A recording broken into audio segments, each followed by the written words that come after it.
Well, thank you so much, Sue. It's really my honor and my privilege to introduce my good friend Ahdeya to all of you tonight.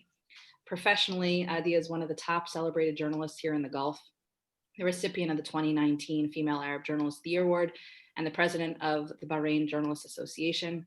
But personally, she has an absolute heart of gold, and anybody you meet in Bahrain will ask you if you know her and smile when you reply that you do. I had the privilege of meeting her through my work here in the Gulf, and there's really no greater champion for the Abraham Accords in Bahrain than her. I recently told someone that the phrase "not all heroes wear capes" perfectly personifies Adia. She is absolutely she's a giant. There's just no other way to say it. Despite facing a lot of backlash and trolls on social media, she's always led the charge to talk positively about the Abraham Accords and what they mean for the broader Middle East. And so, without further ado, I turn it over to Sue and Hadia to just talk with us all tonight. Thank you, Ariella. Ahdeya, thank you so much for speaking to us today. Ahdeya, you're on mute. There you are. I'm not on mute. Good. Ahdeya and I spoke for a while last month, and I want to say hello to you again. You are speaking to us from your home in Rifah. That's right. Americans, we don't know much about geography. It's one of our pathologies. And we know very little about the Middle East. We know very little about Bahrain.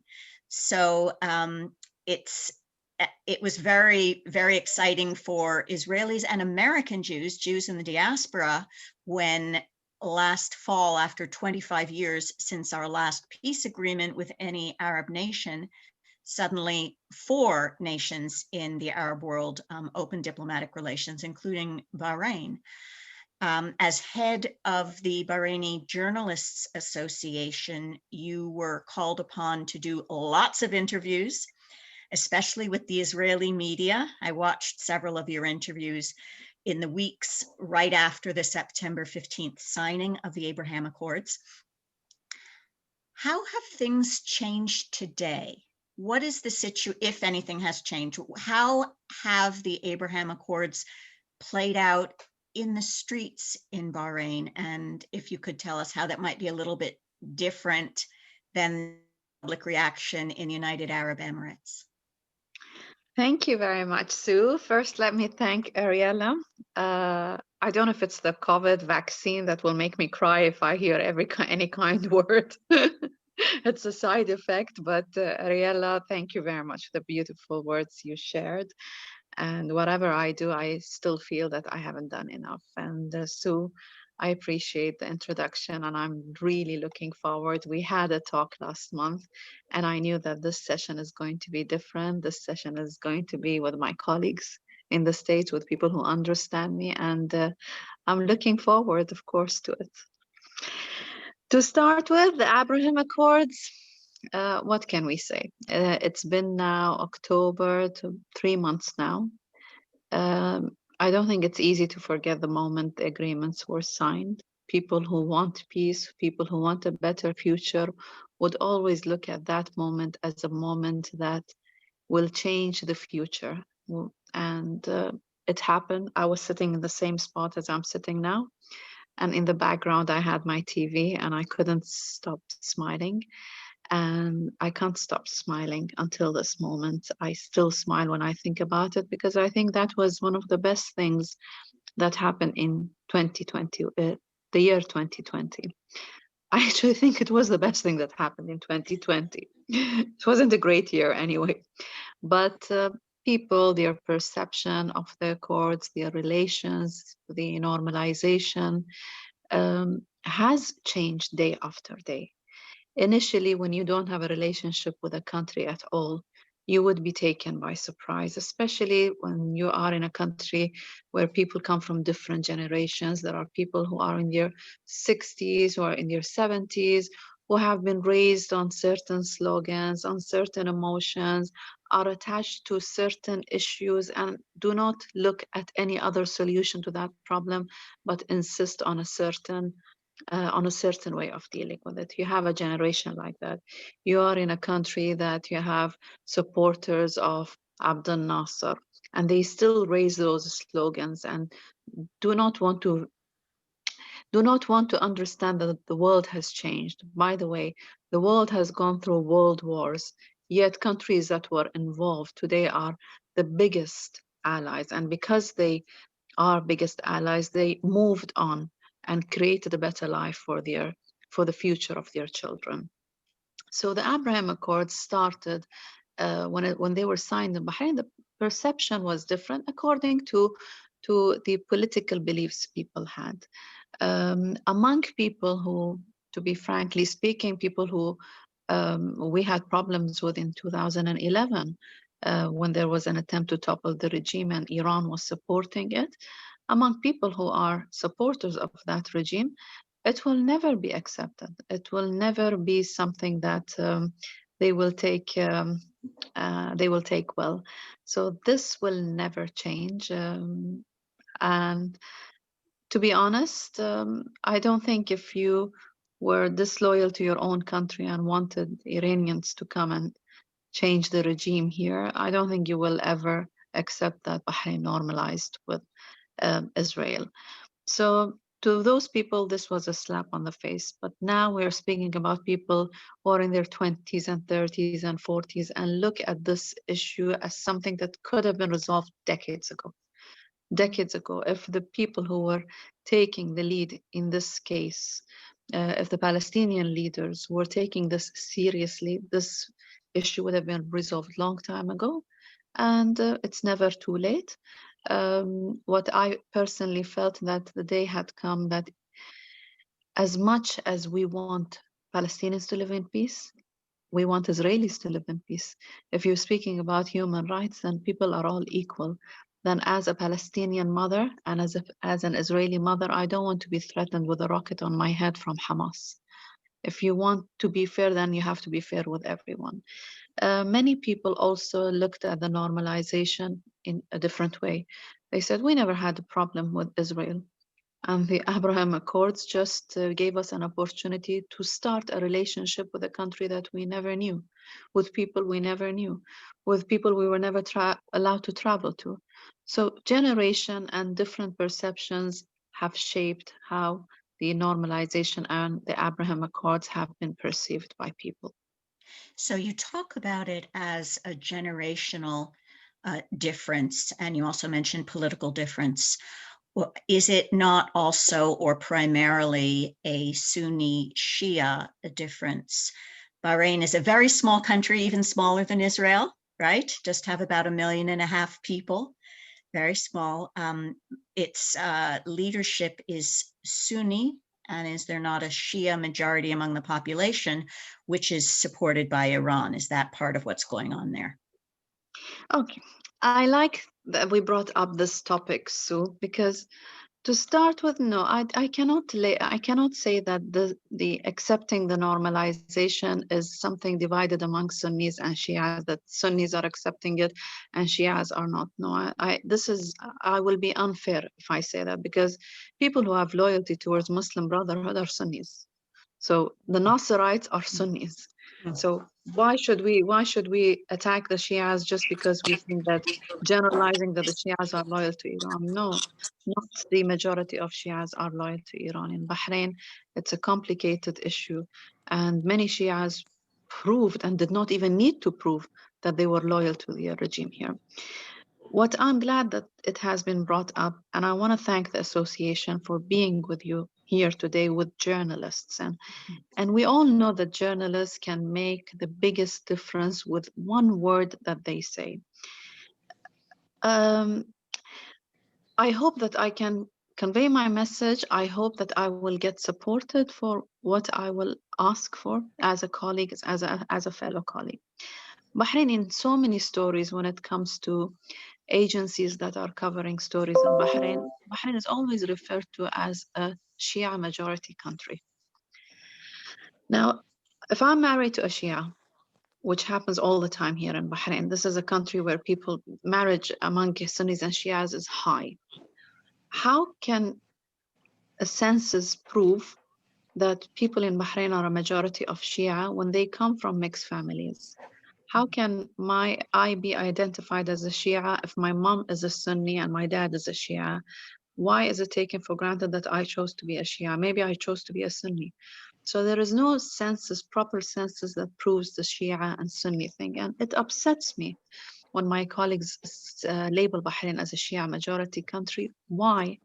Not because I'm against Shia being majority or minority. I don't care, because these people's beliefs is something in their hearts. But I care when Iran is next door. When Iran looks at me as a Shia majority country that should be part of Iran. I don't want the media message to Iran that Iran is highlighting to be promoted and highlighted by my colleagues who now understand after all these years that our common enemy has always been Iran. And Bahrain in the process was one of the countries that paid for it. When it kept on being labeled as a Shia majority, it became the easiest target. And I hope that my colleagues take this very seriously, because it really hurts me how the word Shia majority is being used against Bahrain. Thank you so much for clarifying that. That's very important. It is important how we use words. Ariella used the word hero without a cape, talking about you. And in terms of relationships with Israel, you certainly are. You've been very outspoken, public about support for opening relations between Bahrain and Israel for years. And you said in one of your interviews with the Israeli media last fall that it's important to stand up for what you believe in, and sometimes you have to take risks. Could you talk a little bit about being a journalist in Bahrain, where there is a free press, why you have stood up for relations with Israel, and how the media in Bahrain has been covering peace with Israel?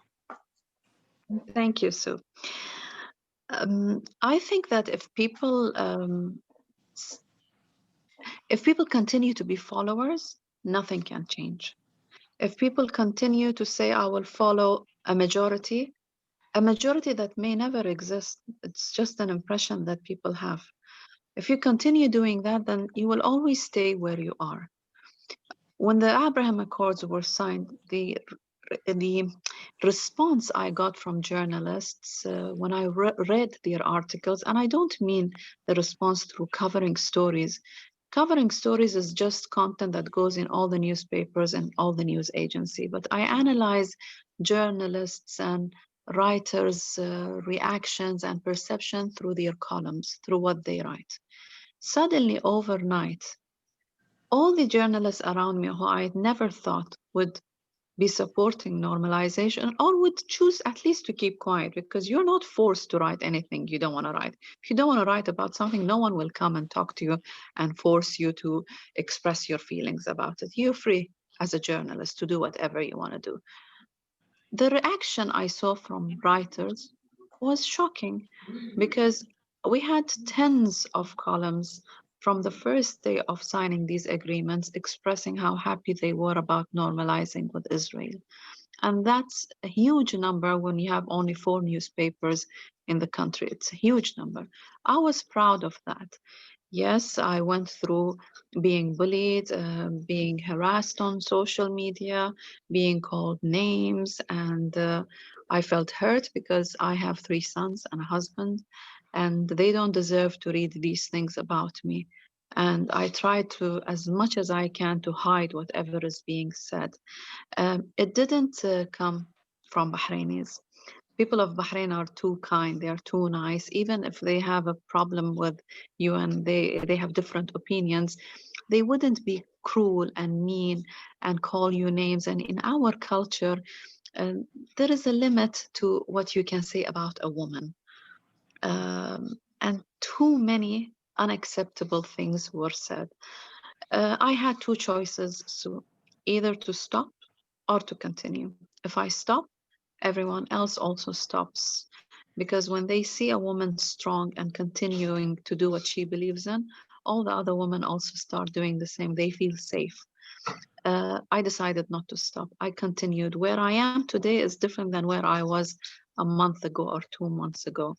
The bullying has become much less. Yeah, of course. The funny part is I'm still called a Zionist. I'm still called a normalizer. And I have explained a million times that a normalizer is something good. There's You nothing, are a normalizer. there's nothing to be disgraced about. So you start taking it lightly after a while, because you think that, well, you have bigger goals in your life. You want your children and other people's children to grow in a better world. I want my children to have friends in Israel. I want Israelis not to feel awkward when they are around Arab people or Gulf people. The moment you ask them, where are you from, they hesitate to say they are from Israel. Why is that? This is a violation of a human's security and rights. And that has happened when we travel, when we see Israelis in elevators, and they are just like us. They are people who have families and who want a good life. Why would they be worried about saying where they come from? Why should your identity be a problem?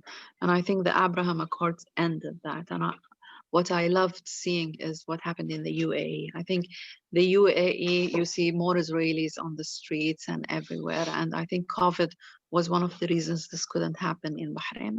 It's going away, and things will change soon. Do you expect to see Israeli tourists in Bahrain? And if so, where would they go and what would they do? Of course, they would come to my house first of all. Ariana knows that I like hosting friends at my house. I feel so that the most important thing is not the sightseeing part. I think you got cut off. Nope, here we are back. Yeah. I think the sightseeing is not important part at all. People keep on asking me, if you go to Israel, what do you want to see? I seriously don't want to see anything. I want to see people, because we have always all of us have seen sights, all of us have traveled, all of us have seen beaches, but have we seen each other? We haven't. Have we had lunch together? We haven't. Have we had our children sit together in a room and talk? We haven't. But if they come here, as I said, I'll be the first host. But there are many things to do in Bahrain. Bahrain is a beautiful island. Uh, there are many nice things. There are historical things. The museums are nice. Let's not forget that this country goes back to Dilmun Takes 2 weeks. civilization. Has it been 2 weeks? I'd like to remind everybody, please mute your microphones. Nadine, please mute your microphones. Tom, Oh. Nadine.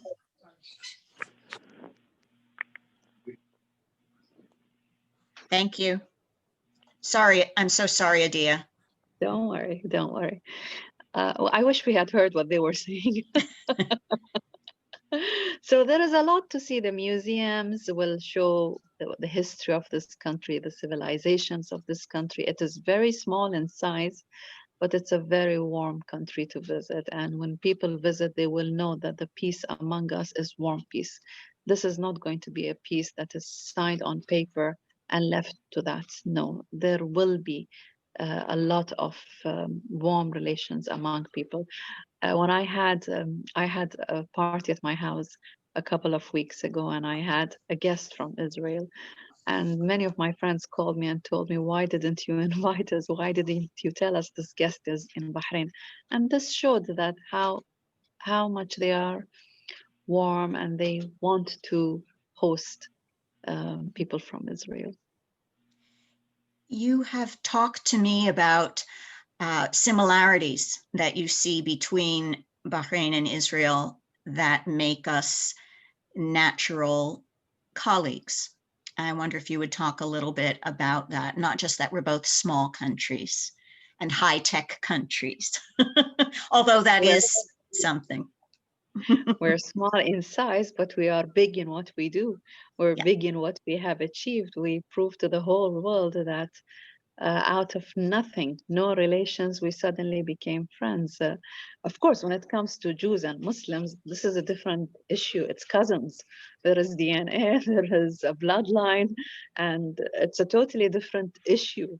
But when it comes to Israel as a nation, as a country, there are so many similarities. We are small countries. We have faced challenges to achieve what we have achieved today. We have faced enemies, and this isn't something small that we achieved. We faced our enemies. We prove to the world that we exist. We prove to the world that we are capable of protecting ourselves. But again, there are other things that we have in common. The people who are targeting us, the people who are targeting our security, our stability, they are the same extremists and terrorist militias and same countries that are harboring terrorists. And um, Iran is a common enemy. And but again, Sue, I want to emphasize on that. I don't want people to have the impression that these agreements were signed because we have common enemies. No, I think that this is a byproduct of signing these agreements. No, these agreements, I personally believe, were signed because there was a willingness from both sides, Bahrain and Israel, to start friendship. Now, if you start a friendship and then the byproduct of that is that two small countries become stronger, then it's an excellent byproduct. And this is excellent collateral benefit that we are getting. But I feel that, again, and something else we have in common is that both countries invested in their people. And Israeli people have done a lot and achieved a lot in all the fields that they have been involved in. They depended on themselves, and they have been independent and have proved to the world that they can become strong in all areas. And I think this is what we have in common with Israel. Bahrainis are just like that. You walk around everywhere in Bahrain, you'll see Bahrainis working in every field. You cannot imagine it. So I think this is some of the things we have in common. I think you froze, right? Are you there? I'm here. Yeah, we're here. We're here. You're Looks here? like- I think Sue's picture disappeared, right? Yeah, it looks like she might have lost connection. So we can do our chatting before she comes back. She should be logging Maybe back in. We'll keep an eye on it. we'll wait for her. Laura, it's Lisa Hosting. Do you want me to try to ask some questions meanwhile while we wait for Sue, or should we just wait? Yeah, if you'd like to, I can go ahead, Lisa, and send some questions over to you. I've got some too. Perfect. Are they difficult? No, they're not difficult. Nice to meet you. And Sue and I are good friends. So I'll substitute for her, and I'm sure she won't mind. And hopefully she'll be back in a couple minutes. Lisa, So- thank you. So one question I have is, have you actually been to Israel yet or not? No, I haven't. It's all because of this COVID. But Okay. I'm planning, I think in March I will. And I've been told that in March things are going to get better. So Lisa, right? Yes, Lisa. Nice to meet you. Lisa. I'm in Philadelphia, and I'm the editor of Hadassah magazine, which is a very Wow. large publication. So nice to meet you. Wow. A And I pleasure know- meeting you. Thank you. So are there any obstacles to you going when, of course, COVID is over? And what is it that you hope to see and you talked about wanting to be with people and meet people. But what would be your main goal in a first visit there? Lisa, I want to meet people. I want to spend time with families. I want to come back. I remember the first time when I went to the States, and when I came back, I wrote a column, and my column started with, I've just come back from the land where the friendliest people on earth live. When you go to a country and you meet their people, if there is any ice, it is broken.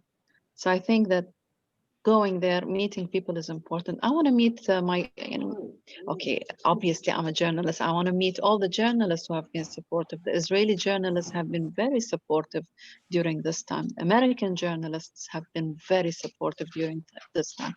I think this was one of the stories of the past few decades that didn't get any negative news around it. It was the story that was supported and was promoted in the best manner that journalists in the States and Israel did. So I think meeting my colleagues is going to be important, because I think that we have a bigger role to play in the future. We can't be working separately. If we want warm peace to be done the way we want it to be done, If journalists don't work together, we cannot achieve it. We need to closely work together. We need to put plans, where to go next, how to do it, what kind of stories do we need to tell people to bring them closer. So I think this is important, but there will be no obstacle. I'm waiting, and I've been told that March is going to be the best time, and I'll definitely be there. I have a program in mind. I can't wait. I'm sure there'll be a lot of people who will want to welcome you with open arms. So do you expect that there might be any change with the Abraham Accords under a Biden administration? I don't think so, Lisa. That's what I think, because these achievements, the Abraham Accords, okay, these are major, it's a major achievement. There is no harm in it for the United States. There is no harm in it for any country, but the countries that have been our enemies all our lives, okay? The Biden administration will support these agreements. This is what I feel. President-elect Biden has been a man in politics for the past 50 years. This man, the moment Soleimani was killed, President-elect Biden tweeted that on the hands of this man is the blood of the American army, the blood of innocent people. I don't think a man who is against terrorism will stop supporting peace agreements aimed at creating a new Middle East, creating a more stable Middle East. I think that he will be supportive. And I think that during President-elect Biden's term, I think more countries are going to sign the agreement. This is what I truly think and believe will happen. It will not stop at that. The 4 countries that signed and were removed from harboring terrorists. Sudan was removed from the list of harboring terrorist nation, and UAE and Bahrain signed, and Morocco finalized it. I think there will be more Arab countries, and I think Biden is going to do it. You I know, can't see you, by the way. you can't see me? I can see you now. Yeah. Okay, here, I'm waving. I was talking to a black screen. No, that's not good. You don't want to talk to a black hole. It was rumored actually that Bahrain and Israel had enjoyed some secret relations before the normalizations. You know, we know that with all the peace agreements that have come with the Arab world, there was, sometimes years of negotiations and secret back channels leading up to that. Was that the case with Bahrain as well? I heard that too. Only you weren't privileged to know the details? I don't have any proofs about that. But I heard that just like anyone else through the stories that we have been reading. But I think that there were some relations, of course. This didn't happen overnight. If we simply analyze it, we have seen our foreign minister with Israeli officials. Throughout the past few years, we have been seeing pictures of shaking hands. There was a non-governmental organization that visited Jerusalem, accompanied by an Israeli official. And we have seen a few signs in the past, at least 5 to 6 years. So I think that there was something in the background that was happening that prepared for the Abraham Accords. But what was happening, what this office was, where was it operating, no idea at all. Just like everyone else, I've been reading about it everywhere. Interesting. To what extent was pressure from the US administration a piece of this? I don't think, Lisa, there was a pressure from the United States. I don't believe in that. And it's not because I believe that we are all sovereign nations and we have our own decisions. I don't think Israel needs to be pressured by the United States, and I don't think Bahrain needs to be pressured. I don't think UAE needs to be pressured. No, I think that the countries involved, these countries themselves wanted this to happen. So no, I don't see the US pressure at all. I see the US being the negotiator, being the mediator, and the credit goes to the United States for achieving the signing of the Abraham Accords. But pressure, I don't see any kind of pressure. I can't analyze it this way. You know, I can't resist asking, you know, we heard from a lot of world leaders yesterday about the reaction to what happened in Washington. What was the view from Bahrain? I mean, what were you and your colleagues and your fellow country people thinking when they watched what was going on in Washington yesterday? It was sad, Lisa. This is the United States. This is the Capitol building. This is a representation of the biggest democracy in the world. It is sad to see, and my condolences goes to the Babbitt family. We lost a 35-year-old Ashley who got shot, and she served in the Middle East. She's a veteran, and to see to lose people in demonstrations like that is something that hurts. Seeing what happened in the States, this is a country that I love and I respect a lot, and I see it as a role model in the world. I don't believe in anarchy, and I don't believe in chaos. And all the time, I remember I was praying that it doesn't escalate to any extent that someone would lose their lives. But I think America's too strong and will recover from this incident very quickly. And I hope that no other person will die, because the only thing that cannot be forgotten is if lives are lost. It was very sad. But again, I feel that this will not continue. Americans are capable of providing security and safety, and many would say, and I was on Twitter, and many would say that look at what happened to the US democracy. No, I don't think so. I think a democracy that is strong might go through issues every now and then, but it doesn't mean that they have lost it. Not at all. I think America will always remain to be a role model for democracy. Great. Well, that's very important. And we have great news that Sue is back with us. And I'm going to turn it back to my friend, Sue. Go ahead, Sue. Thank you so much, Lisa. Yes, I lost the Zoom connection, and we're all prisoners to our technology. So thank you for that. Ahdeya, I don't know what you said while I was off screen. You were in the middle of answering a question of mine, but I've been thinking, particularly when you were talking earlier about being threatened online, being bullied, being called names because of your support for peace. And you had mentioned to me when we spoke last month that journalists in other Arab countries were getting bullied and threatened as well, and perhaps more severely. You're talking to a group of American journalists right now. Is there anything that we can do to help support you or support other journalists in the Arab world? Yes, so this is a very important issue. We had a journalist who got fired, not a Bahraini, of course.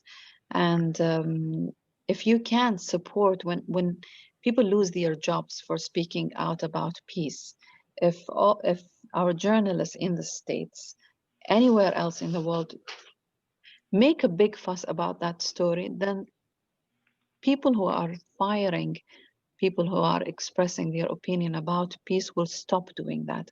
If we don't do that, then journalists will never try to even attempt to be outspoken about it. And why not coordinate something that if something happens to one of our colleagues anywhere in the world, then we coordinate how to support, maybe through the association itself, maybe issue a statement, maybe put pressure on entities that are violating the rights of journalists. I think we can jointly do something about it. This incident was a very sad one, and I didn't see any support from any association or any NGO except for one or two. But why not? I think even when people are bullied, so it's not about just being fired. When I was bullied, and Ariella is with us here, and Ariella knows that when I was bullied, I used to look for something or someone to say something that supports me. When I am being called names, if 2-3 other people who are my colleagues defend me, it will give me support. It will make me stronger. And maybe we can do something joint. Maybe if any of them, let's say we're going to Israel in March. We're planning to go to Israel as a delegation of journalists. Do you think we will not be targeted? Do you think that our pictures are not going to be on websites that are targeting journalists who are visiting? They will be there, but what can our colleagues in the States and in Israel do for us? I think something can be done. We should coordinate among each other what can be done to stop this harassment, stop this bullying, because I think that people who have been harassing and bullying journalists for years got away with it, and they have been getting away with a lot of things. They have shut the mouths of people who wanted peace and were scared of speaking out. This is sad.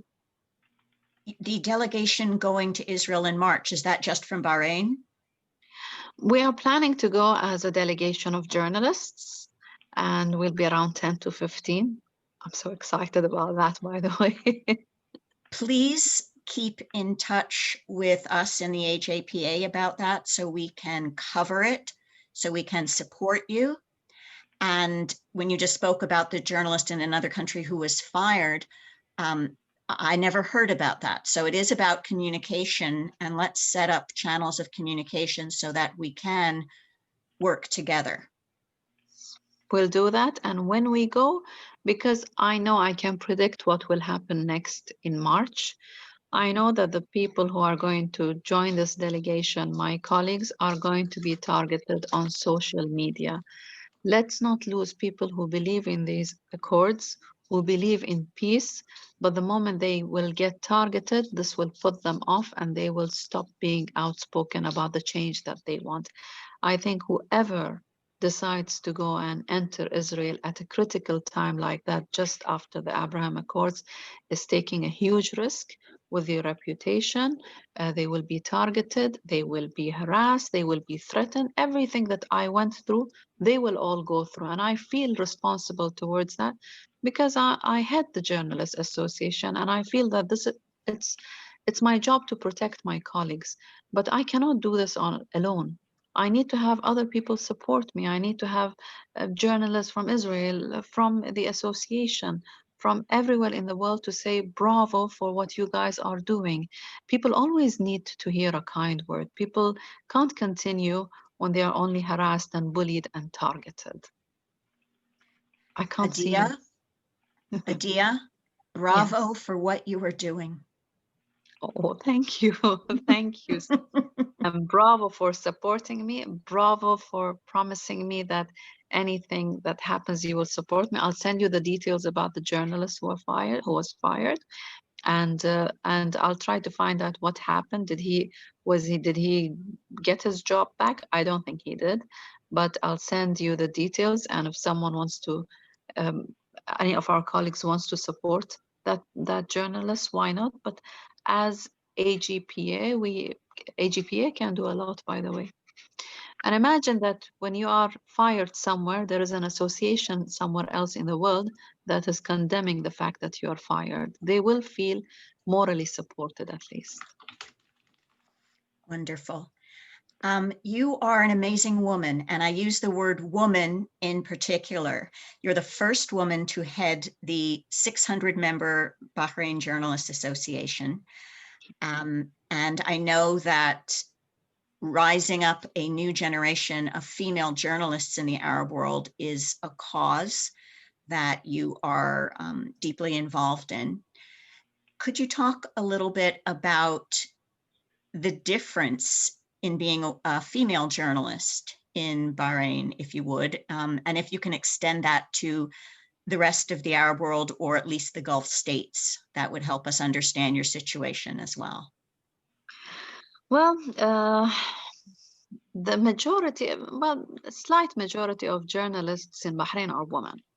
And when we say journalists, we're not just speaking about print media. We can, of course, people on television, program hosts are all journalists. The reporters on television are all journalists. So the association involves everyone. What differentiates us from other Arab countries is that Bahrain Journalists Association has members who are not Bahrainis.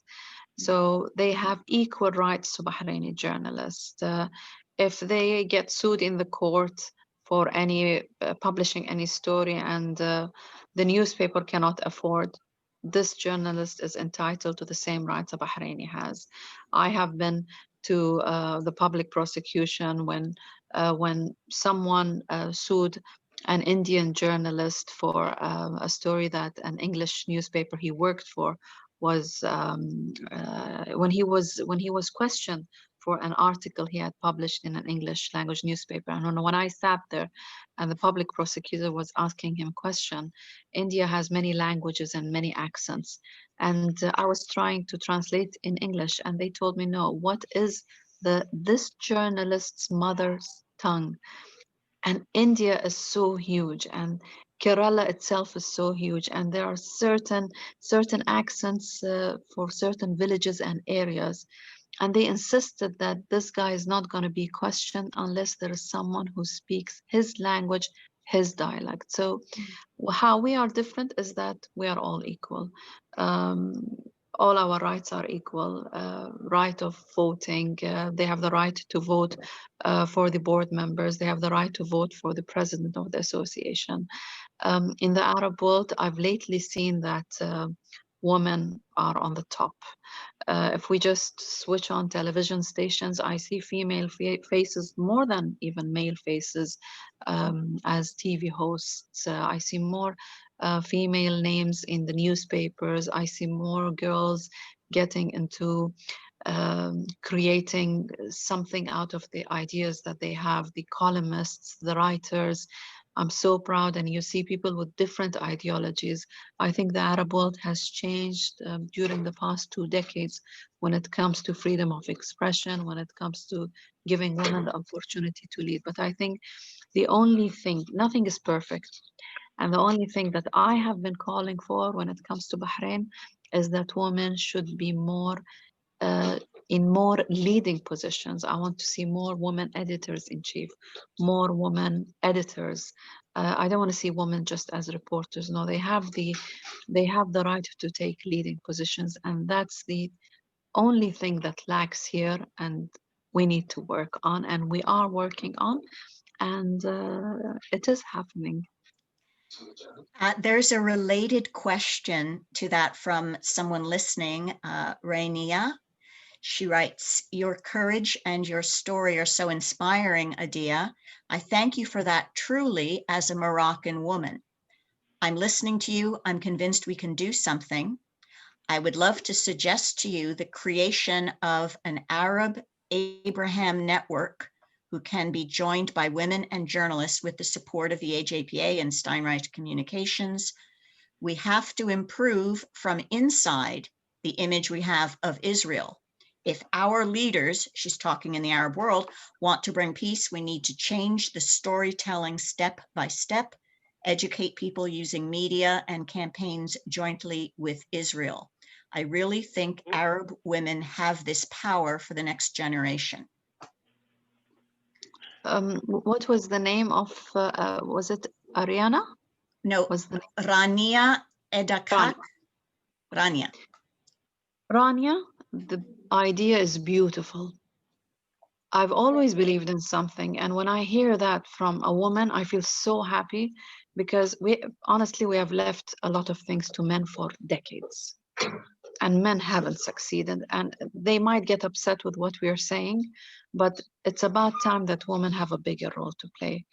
I think women's the balance between our emotions and our brain makes us take wiser decisions, because the moment our children leave the house, we worry about when are they coming back.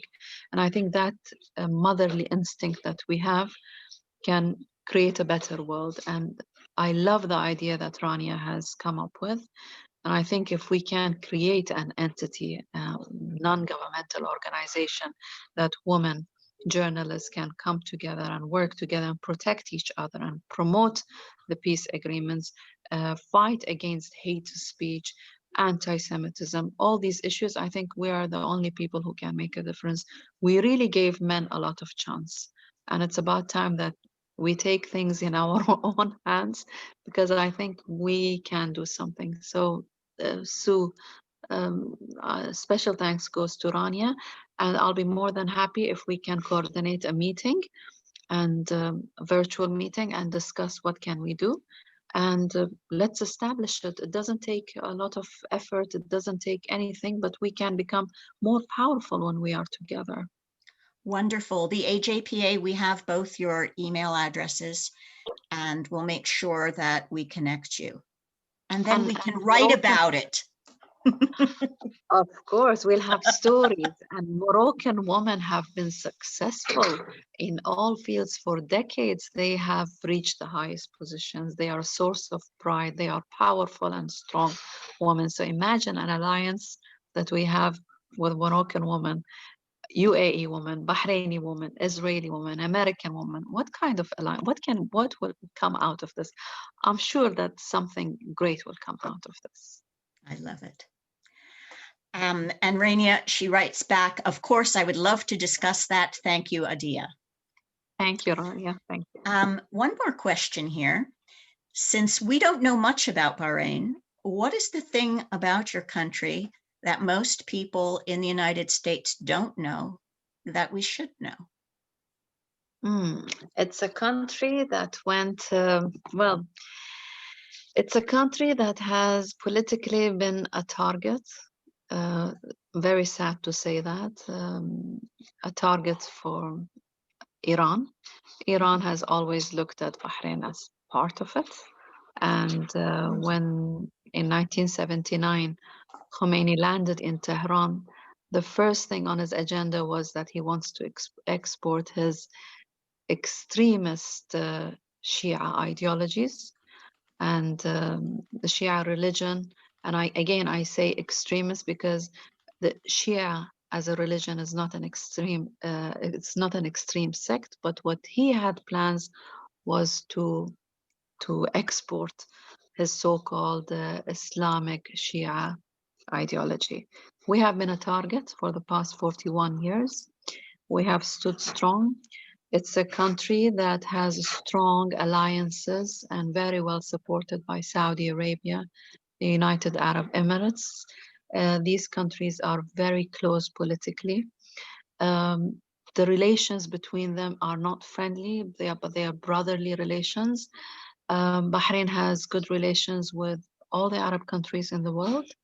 Bahrain has women in ministerial jobs. In the cabinet, they have women as members of parliament. The head of Bahrain's parliament is a woman. And then we have the upper house of parliament. There are women. Bahrain had the first Jewish woman was appointed as an ambassador to the US. And Hoda Nunu did an extremely amazing job. Very proud of what she had achieved. She was there during a very difficult time that Bahrain was going through, and to be the face of Bahrain and to defend Bahrain and achieve what she achieved is a source of pride to all Bahrainis. It's a country where I grew up and studied in a church, in a Catholic church. I'm a Muslim. And I had the cross on the top of the building. And you went to Catholic school. I went to a Catholic school. Yeah. And in that Catholic school, I learned my Quran. I learned the ethics of my religion. And if this shows anything, this is around 45 years ago. I shouldn't say that. And if 45 years ago, I went to a school that was a Catholic church. And before I was in that school, there were generations that had graduated. What does that say about Bahrain? It says that the people don't have a problem with each other when it comes to ideologies, when it comes to religion, nothing. And but unfortunately, my country hasn't been treated fairly in the media. And I'm sad to say that in the American media, especially in the American media, Wow. That's one of the saddest things. And I'm saying that because I'm joined by my colleagues. And I think that 2020 proved to the world that what we used to say about we wanting coexistence and peace, I think we proved it. And you have, and whatever we can do to help We will, by writing about you. I'd like to ask you one last question. You brought up Huda Nuna. Yes, she was a member of the Bahraini Jewish community, and she comes from a very powerful family, a long family. Could you talk a little bit about the indigenous Jewish community in Bahrain? I understand it's the only indigenous native Jewish community in the Gulf states. And even though there are just, what, about 30 members? Around It's 40, very I small. think so. You have a designated parliamentary seat for a Jewish member, correct? In Parliament. Well, What yes, we do. We do. We are too. That's what obsessed me. That we have so many good stories, and all the stories that is being told about us is nothing close to the truth. We have an upper house of parliament called the Shura Council, and the Shura Council is the upper house, and there are seats that were assigned to minorities. So there is a seat for the Christian community in Bahrain, and there is a seat assigned to the Jewish community in Bahrain. The first seat went to Ibrahim Nuno, who is head of the Jewish community now, and then it went to Huda, and then it went to my classmate Nancy Khodouri. And so it's why do I say it's a small country? Because when I was young, I got to know the Jewish community through visits to a perfumery store that my dad used to take us to. And he used to tell us, do you know that this guy who's selling these perfumes is Jewish? And to us, that was something we never heard of, something called Jewish. And then in school, Nancy used to invite us over, and we never knew what Nancy's religion is. She was just a lovely girl that we knew. And then we got to know that Nancy is Jewish. And then Nancy went into one of the magazines and spoke about school days. And she said, I had Bahraini Muslim friends who used to barely pass Islam, and I used to get an A in my Islamic studies. So this is how close we are. The community is small, but it's a very strong community. And something that I have to say about that community so is something that needs to be said. Many people don't know, but the Jewish community in Bahrain is a community that is very much into charity work and voluntary work. And the credit has to be given. I'm not going to mention names because in our culture, when you do something good and your good deeds need to be left unmentioned. But I have never asked for anything that has involved charity or helping someone out that someone from the Jewish community did not ask to help. And this needed to be said because I think there are many perceptions that need to be changed. These are stories that people need to know. And I think decades of hate speech and labeling Jewish people with unacceptable words and stories that are being repeated doesn't make sense. You grow up and you start analyzing and you say that this can't be true because you can't accept that this is true about people just because of their religion. No, it's a religion that is followed by so many. It's an Abrahamic religion. We all come from the same bloodline, and even those who don't come from our bloodline, there is no difference between us and them. We are all human beings. But I think that media wasn't fair to the Jews at all. I think it has been very unfair to Jewish people, and with efforts to fight anti-Semitism and hate speech, I think in the next few years we're going to see big difference. Injustice was done. A lot of injustice was done. And during the growth of anti-Semitism, Islamophobia also grew. So everyone started feeling that they are becoming a target just because of the religion they come from. And as much as we need to fight anti-Semitism, we also need to fight Islamophobia. Muslims are not terrorists. People who are terrorists have nothing to do with any religion, because if you decide, the moment you decide to kill someone, you have lost your humanity. Thank you so much, Ahdeya, for speaking to us today. This will not be the last time we speak. It's the beginning of a long relationship. I can see that. And just thank you for fascinating discussion. I'd like to turn this back over to, is Ariella still with us? Since she made this all happen through Steinreich.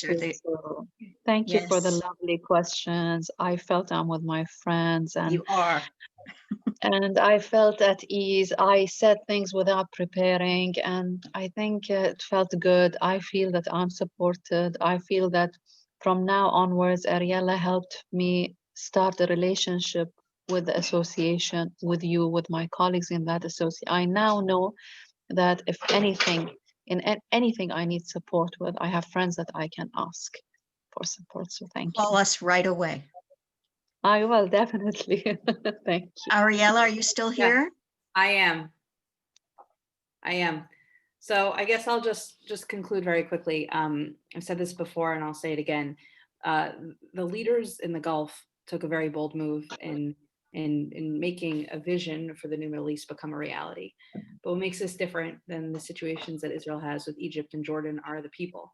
And tonight we had the opportunity, or today, I guess, for you guys, but tonight we had the opportunity to hear from Ahdeya, who is really one of those people who has made this possible. And so I'm really lucky and privileged to call her a friend. And I'm lucky that I was able to, to introduce you all today, because now you all have a friend here when you come and visit in Bahrain. And she's not joking. She really will invite you. We had a lovely dinner at her house a couple of weeks ago.